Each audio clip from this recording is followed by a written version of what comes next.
Bismillahirrahmanirrahim. Assalamualaikum warahmatullahi wabarakatuh. Perkenalkan, nama saya Muhammad Saleh dengan NIM 2012-30600.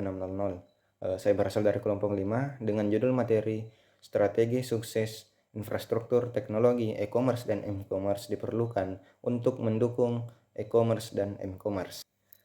Baik, di sini saya akan menjelaskan tentang e-commerce dan M-commerce. Pengertian dari e-commerce adalah bentuk perdagangan atau transaksi bisnis yang dilakukan secara elektronik melalui internet. Dalam e-commerce, pembelian dan pembelanjaan atau layanan dilakukan secara online melalui platform digital. Contohnya seperti Lazada, Zalora, Shopee, dan lain-lain. Kemudian dalam e-commerce ada beberapa jenis e-commerce, yaitu diantaranya adalah business to customer, kemudian business to business, customer to customer, customer to business, business to government, government to business, dan terakhir adalah government to customer.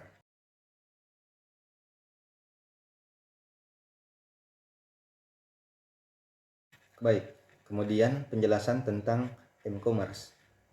M-commerce adalah bentuk perdagangan atau transaksi bisnis yang dilakukan secara elektronik melalui perangkat mobile, seperti smartphone atau tablet. M-commerce memanfaatkan teknologi nirkabel dan jaringan seluler untuk melakukan transaksi pembelian dan penjualan produk atau layanan.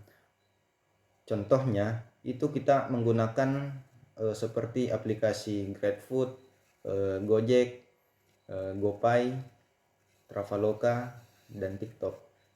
Mungkin itu saja penjelasan dari saya. Lebih dan kurangnya mohon dimaafkan. Dan untuk materi selanjutnya akan dijelaskan oleh teman kelompok saya. Kepadanya saya persilahkan.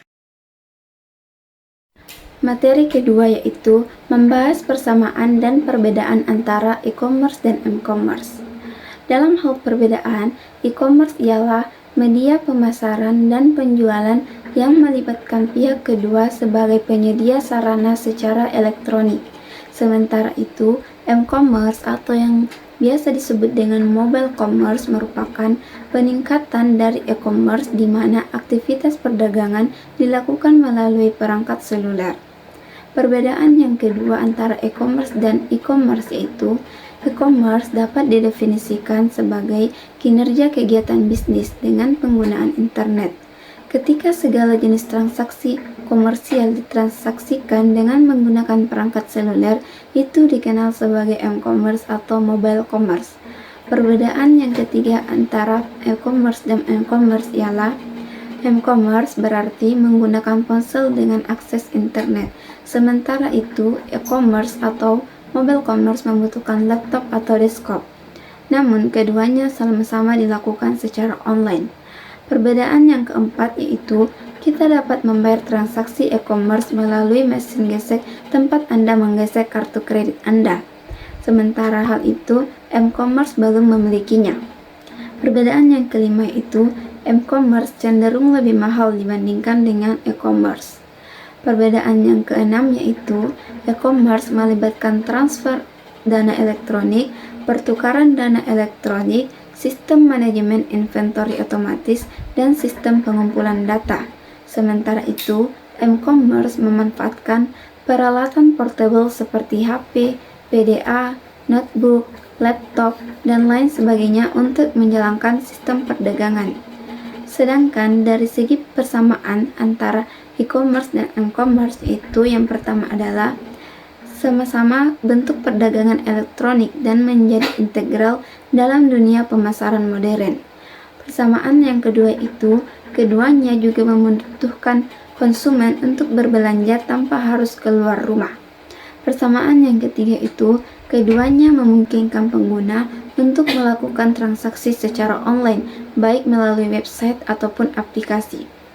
Persamaan yang keempat yaitu, keduanya memungkinkan pengguna untuk melakukan transaksi secara online, baik melalui website ataupun aplikasi. Dan persamaan yang terakhir ialah keduanya adalah sistem penjualan dan pembelian secara online.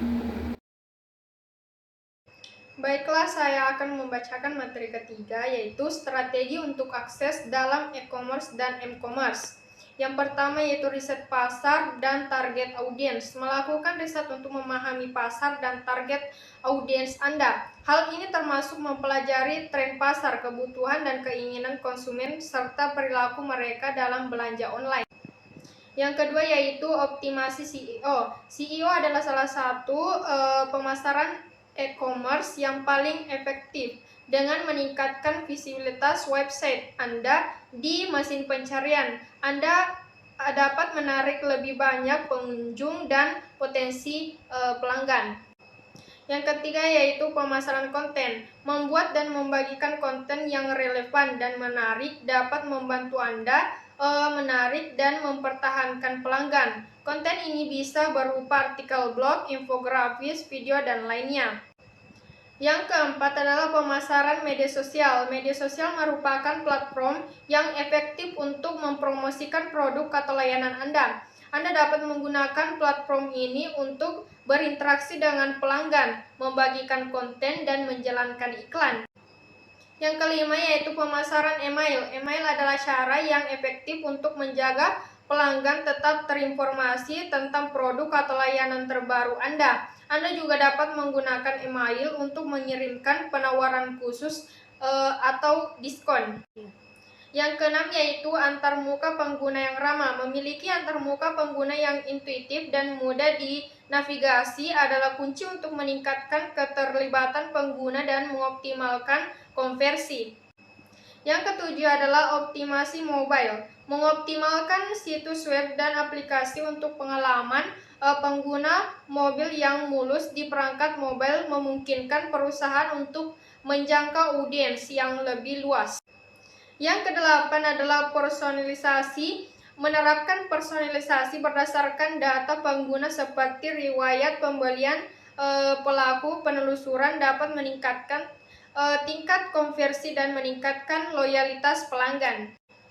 Yang kesembilan adalah keamanan transaksi. Memastikan keamanan transaksi dengan mengimplementasikan gateway pembayaran yang aman dan menggunakan enkripsi data untuk melindungi informasi sensitif pelanggan. Kemudian yang terakhir adalah pengolahan persediaan yang efisien. Sistem manajemen persediaan yang efisien memastikan ketersediaan produk yang tepat pada waktu yang tepat, mengurangi resiko kehilangan penjualan akibat stok habis.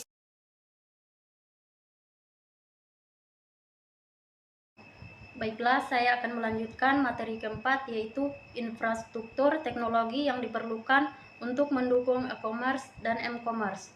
Yang pertama, konektivitas internet yang kuat. Koneksi internet yang stabil berkecepatan tinggi adalah penting untuk memastikan browsing lancar, transaksi cepat, dan transfer data yang efisien. Yang kedua, perangkat lunak dan perangkat keras. Anda akan memerlukan perangkat lunak dan perangkat keras yang tepat untuk menjalankan bisnis e-commerce atau m-commerce Anda. Ini bisa berupa platform e-commerce, sistem manajemen database, server, dan lainnya. Yang ketiga, strategi pemasaran digital yang berkualitas. Strategi pemasaran digital yang efektif adalah penting untuk menarik dan mempertahankan pelanggan. Ini bisa mencangkup iklan online, sosial, SEO, dan lain. Yang keempat, hosting yang handal. Memilih layanan hosting yang andal dengan kapasitas dan kinerja yang memadai untuk menangani lalu lintas dan situs dan aplikasi.